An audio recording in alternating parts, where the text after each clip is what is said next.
Out of mind. No matter how tricky it might seem, Winslow, there's always an answer to that sort of mental gymnastics. I tell you, Valentine, this man really can read your mind. Oh, does he wear a turban and call off the serial numbers on the bills in your wallet? Nothing like that, Miss Brooks. He's very much the continental gallant, with just that touch of the roue women can't seem to resist. Louvain, the mentalist. Yeah, I've heard of him. But how did he get entrenched in your sister's house? Well, that brings us to Birdie. She's the older one. 38, unmarried, frustrated, and a pushover for every cult and fad that comes her way. Uh-huh. She saw Louvain perform in the Fenton Civic Auditorium about a month ago, and she asked him to spend a weekend at the house. He's been there ever since.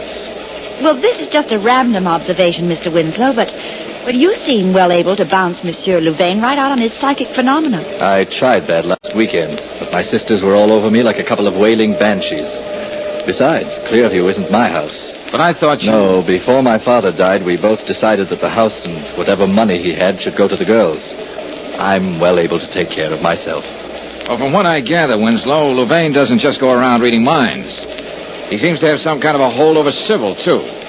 Now, what's she like, your younger sister? I'm afraid you're going to begin to think our family is a roster of improbable characters. Sybil has been starved for beauty ever since she got out of college. She thinks Louvain is the only man who's ever understood her frail, sensitive soul. Oh, I know what you mean. I passed through that poetic phase, too. I thought I was another Elizabeth Barrett Browning, and Except that you had the constitution of a horse. Well, you could have at least said filly. Go on, Winslow. Well, Sybil is still young and beautiful enough for me to hope she'll desert the muse for marriage and kids before she's 30. Mm-hmm. You said something about the inevitable tragedy. If you're talking about two jealous women fighting over a man, I don't see that I have any place in this picture, Winslow. Well, maybe I'm over-dramatizing it, Valentine, but I'm afraid Louvain is uncovering something in my sisters that they themselves don't know exists. Something hateful and ugly, perhaps. Have you got any reason to think that? My father, he was a very successful doctor, tried to make Clearview a happy place, apart from the world. He built it high on the side of a mountain, a sort of symbol of the way he felt. What do you mean? He wanted his children to be above all the petty meannesses of the world. And now, in the person of Louvain, everything that Dad despised has come right into the house. Sybil and Birdie aren't used to being exposed to anything like that. The poisonous growth you mentioned in your letter? Yes. I get the feeling that Louvain just stands and listens somewhere. Every time Birdie and Sybil fly at each other over the smallest, most trivial things.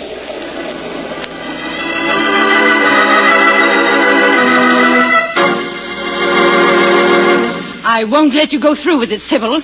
I won't. Don't shout at me.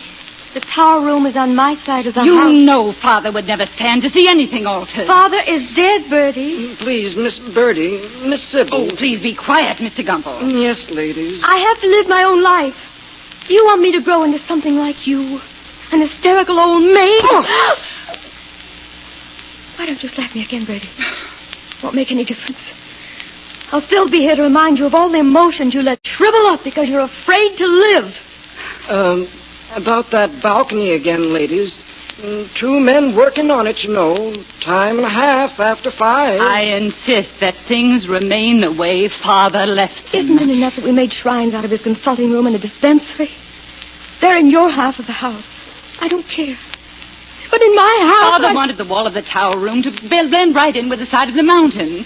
He would have hated a balcony, an eyesore, like something out of Romeo and Juliet. Already made French doors in the tower room for the balcony. Gotta make up your minds now. Finish it, Mr. Gimble. Yes, ma'am. You stay where you are. Yes, ma'am. You're not fooling me, Sybil. All this sentimental posturing. Your solitary walks in the moonlight, a balcony, so you can feel you're all alone between heaven and earth. All to impress Louvain, isn't it? You're in love with him, admit it. Here's my answer. Mr. Gumble. Huh? Go and finish the job. Yes, Miss Sybil. Don't know what I can do tonight, but it'll get done. You'll never have Louvain, Sybil, no matter what I have to do about it.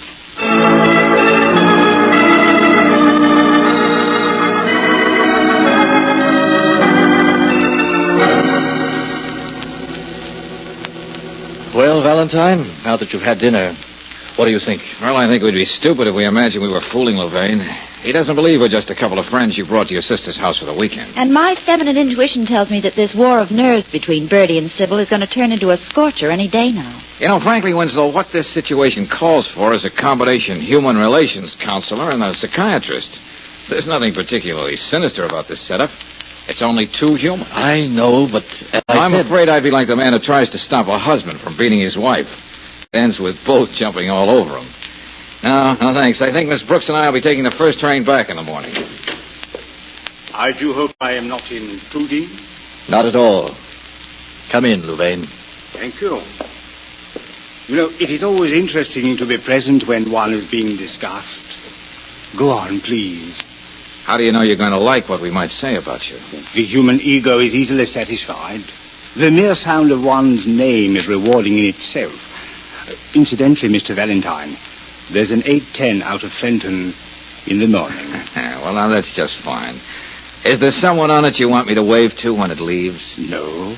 But you are thinking of going back to town, aren't you? I take it this is the mentalist at work.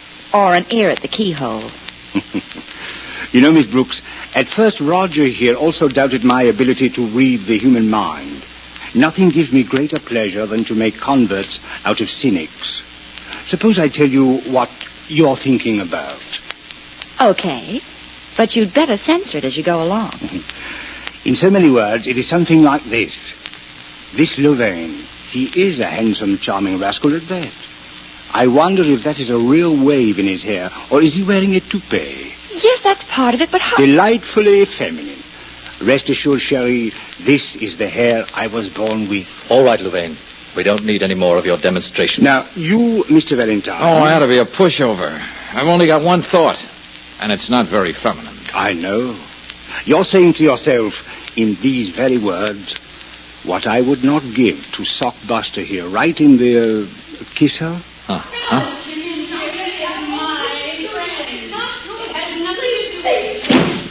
My feminine intuition.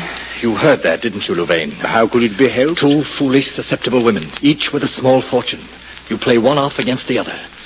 Well, have you decided which one you're going to hurt? You forget I'm in this house by invitation. Which one would be easier to handle? I'm not going to give you a chance to decide. I'm going to... Oh, cut it out, Winslow. Now sit down. I'm through sparring with him. Don't make a martyr out of him. Use your head. Well, have you people been trying to outdo Bertie and me? Oh, it was nothing, Sybil. Roger was merely trying to illustrate his brotherly concern. Oh. Well, let's clear the atmosphere right now. Roger, I'll repeat what I just told Bertie.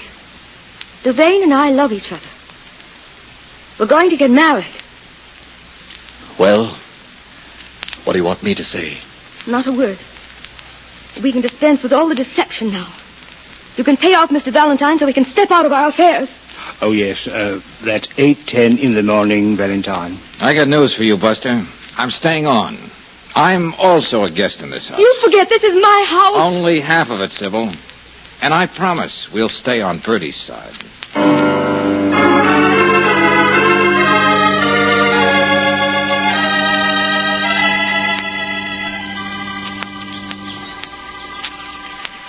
Well, a beautiful Saturday morning in the country, George, and nobody enjoying it except the birds and that character stretched out there on the lawn.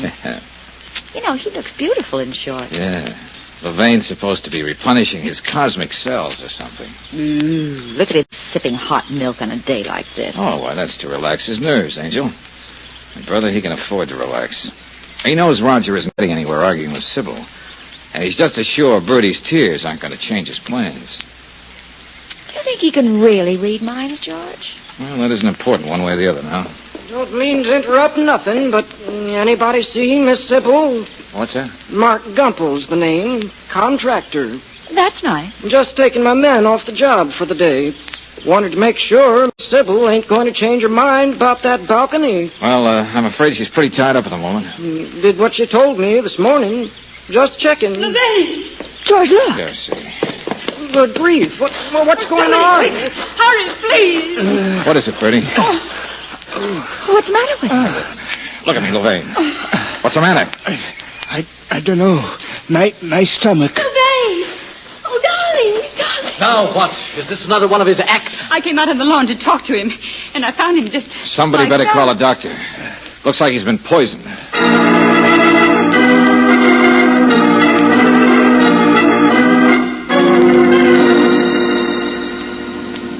I don't understand it, Valentine. Don't understand it at all. What don't you understand, Dr. Well, Adams? there's no doubt about it. Louvain was poisoned. Agraphene. According to every tenant in the pharmacopoeia, he should have died almost instantly. And he's been hanging on for hours.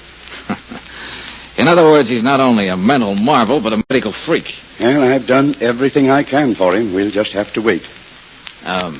Dr. Adams, as an old friend of Dr. Winslow and his family, this will probably come as a rude shock to you. I know what you're going to say.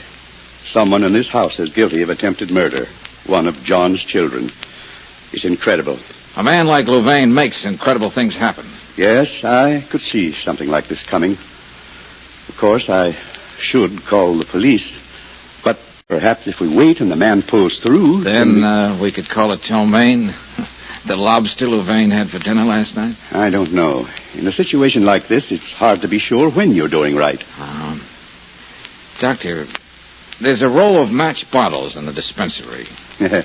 John's pride and joy, that dispensary. Everything's so neatly in its place. The bottle of Agraphene isn't there. Whoever took it still has it. What? Roger, Bertie, Sybil, they were all in and out of the kitchen when the cook was warming up the milk for Louvain. Valentine, they're all nice people. I can't believe any one of them would do a thing like this, no matter what the provocation. Oh, George, Oh, pardon me. That's all right, Brooksy. We don't have to keep anything from the doctor. Well, you were right, George. Someone did come back to put that bottle with the others. Yeah, who? Bertie. Good heavens. I'm afraid she knows I saw her. If it had to be one of the three, I guess it would be Bertie. Poor, unhappy Bertie. Well, we might be able to say that puzzle was cleared up. Except for one thing. What's that? Well, didn't you notice, Brooksy? There's another bottle missing in that row. What was it, Valentine?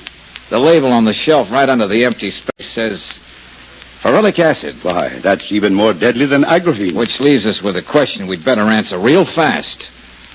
Who's walking around with that bottle?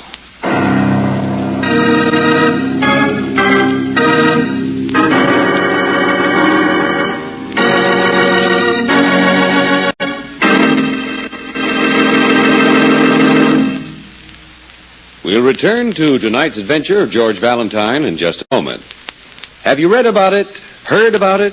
It's that new, improved Chevron Supreme gasoline. Through constant laboratory research and road testing, Standard of California has perfected Chevron Supreme to give modern cars peak performance. For today's high-compression engines, you can't buy a better gasoline. It's specially blended to assure faster starts, faster warm-ups, extra pep in traffic, and ping-free power on hills. And it's a premium quality gasoline that's climate-tailored. No matter which temperature or altitude zone of the West you're driving in, you may be sure new Chevron Supreme gets the best out of your car. Try a tankful tomorrow. Ask for new Chevron Supreme at standard stations and at independent Chevron gas stations where they say and mean, we take better care of your car.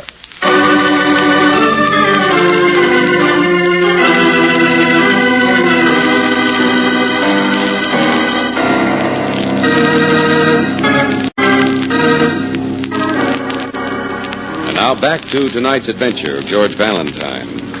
Two sisters jealously squabbling over a man. The man in question, a most unsavory character. But after all, you're not writing a paper on why women prefer heels. But before you can bow out, the man, Louvain, is poisoned. And what's more, while he lingers on, you learn there's still another bottle of deadly poison circulating through the house. If, like George Valentine, you believe in direct action, you don't pull any punches when you talk to the brother of the two ladies involved. Yes, Winslow, it was Bertie who thought Louvain's milk should be fortified with a liberal shot of poison. What makes you so sure? I'm afraid I saw her going in and out of your father's dispensary, Roger. I'm sorry. I see. Well, Louvain isn't dead yet. No one need ever know if he Now, doesn't... look, I got to talk to Bertie. You know where she is? Yes, I spoke to her a few minutes ago. I needn't tell you what state of mind she's in. And now, to upset her even more... Never mind that. Where did she go? Strange, she said she was going upstairs to the tower room. What? Catch a breath of fresh air on the new balcony. That is strange. After they've been rowing over it so much. George, where are you going? The tower room.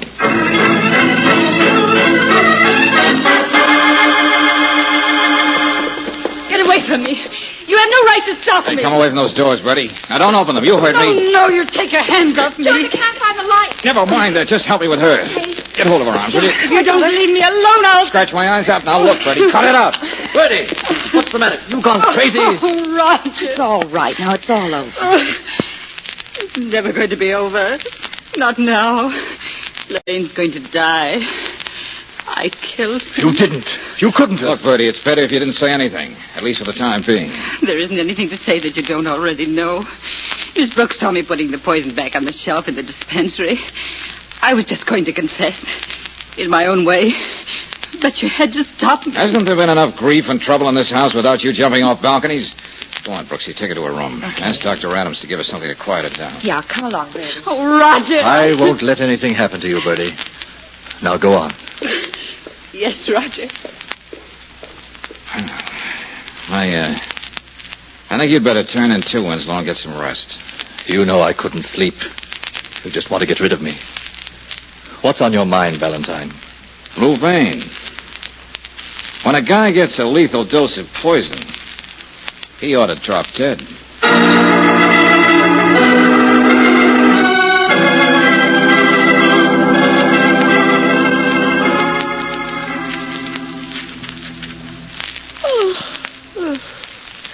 Deadly Poisons, Their Effects and Properties by Sebastian Kinsler, M.D.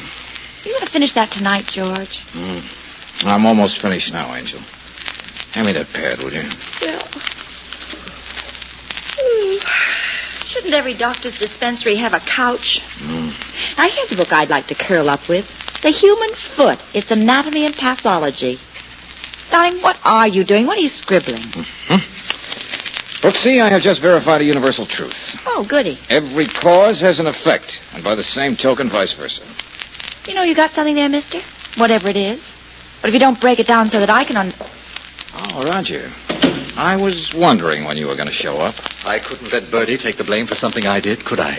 Hey, what's going on here? You'd better put that bottle of ferulic acid back on the shelf before anybody finds out who took it.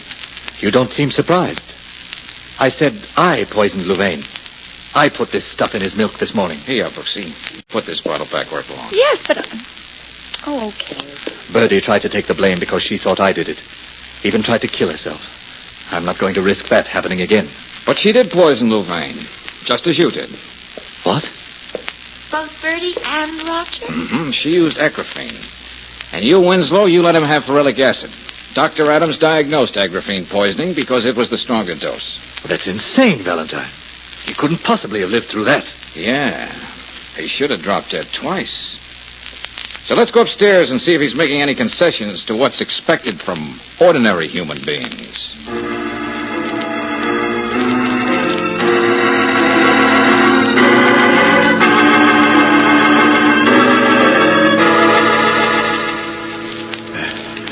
Can't you see that I'm ill? Call Dr. Adams. George, I hope you know what you're doing. Come on, Buster, sit up. Maybe Adams should be in on this, Valentine. Louvain, you'll never improve on the death scene from Camille. The act is over. Please, go away. Now, look, I've had just about enough out of you.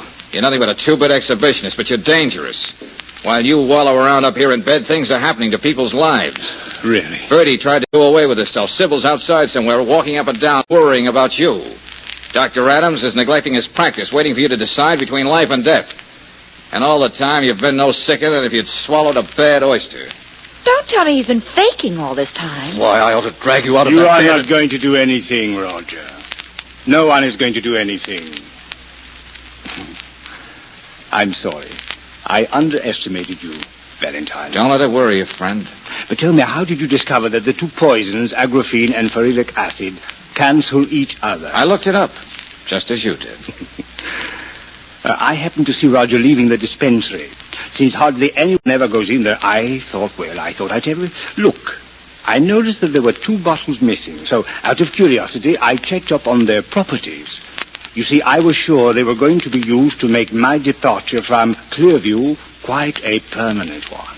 I suppose you found that out by reading mine. In this case, that was not necessary, Miss Brooks. After everything that happened, I suspected that my morning glass of milk would provide Birdie and Roger with the opportunity they wanted. When I saw each of them go in and out of the kitchen, well, there was no doubt about it. It was 1,001 chance that they should have picked those 2 particular poisons, one an antidote to the other.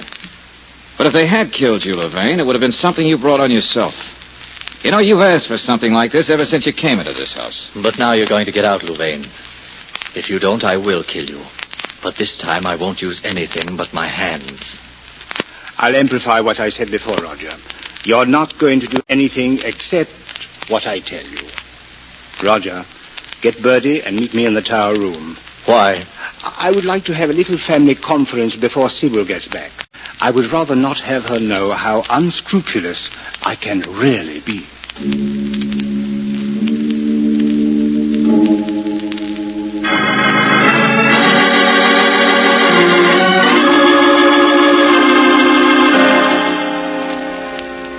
Before you call for the spotlight, Louvain, maybe I ought to remind you of something. What is that, Valentine? There isn't a person in this house who wouldn't be willing to swear you weren't poisoned and the dispensary door had never been opened. Now you are underestimating me. I poured off a little of the milk before I drank it. I have it to be analyzed whenever the occasion calls for it. Why did I bring you into this house? You're not human. None of that, Birdie. Please. Well, here is what I am going to do. My self-esteem would suffer badly if I did not take advantage of my improved position after 2 attempts on my life. George, can't you make him get to the point? You'd better, Louvain. Sybil will be back any minute. And she'll be up here in the tower room looking for us. I shall, of course, marry Sybil. Sorry, Birdie. But then we'll always find room somewhere in the house for you. I shall expect you not to tell my future wife anything about our conversation here tonight. Now, about the financial arrangements. I was wondering when you were going to get to that. Naturally, I shall have Sybil's half of the estate. But I know that you and Birdie will be very happy to add to that, generously. Because I've spared you all scandal and unpleasantness. Roger, you are the spokesman for the family. What do you say to my terms? Valentine, what can I do? Tell him you're not buying any of it. People have lived through worse things than what happened here today, Roger. Let him shoot his mouth off. You know the holiday the papers would have with this story. We'd never live it down. And Sybil, still in love with him. He'd make her hate us for what we did. She'd never believe anything about blackmail. All right, Louvain. I know when I don't have an out. So... Where's everybody? Dr. Adams said that...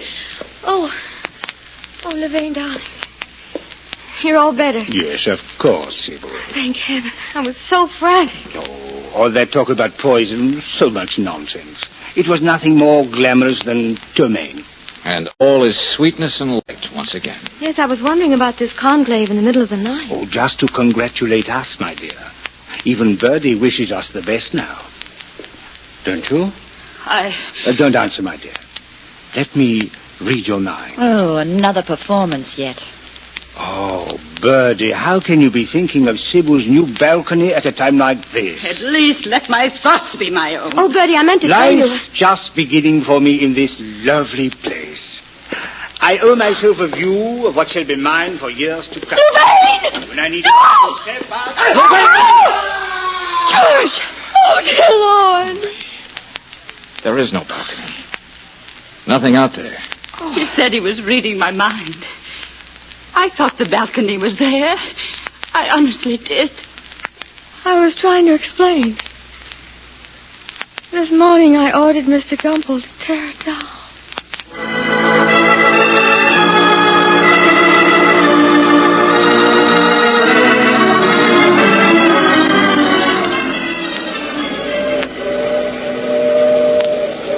Oh, jeepers, George, I'll be glad to get back to town. Yeah? I don't think I'll ever forget that sight. Louvain stepping out into space like that. Well, fake or genius, he certainly read Birdie's mind. You couldn't have expected him to prove it more conclusively. Darling? I'd feel a lot better right now if you could read my mind. Well, let's see now. I got it.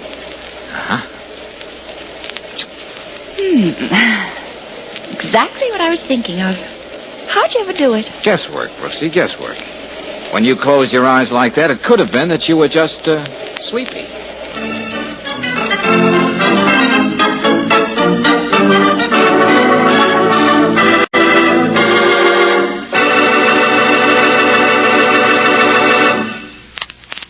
Motorists, want to put spring in your driving? Then let me remind you about that new Chevron Supreme gasoline. It's specially blended to give your car faster starts, faster warm-ups, new alertness in traffic, and on hills, all the ping-free power you could hope for. In fact, for today's high-compression engines, you can't buy a better gasoline. You'll like the way new Chevron Supreme is specially tailored to the West's different altitude and temperature zones. That means wherever you drive, new Chevron Supreme gets the best out of your car. Try this new motoring thrill tomorrow. Get a tank full at an independent Chevron gas station or at a standard station where they say and mean, we take better care of your car.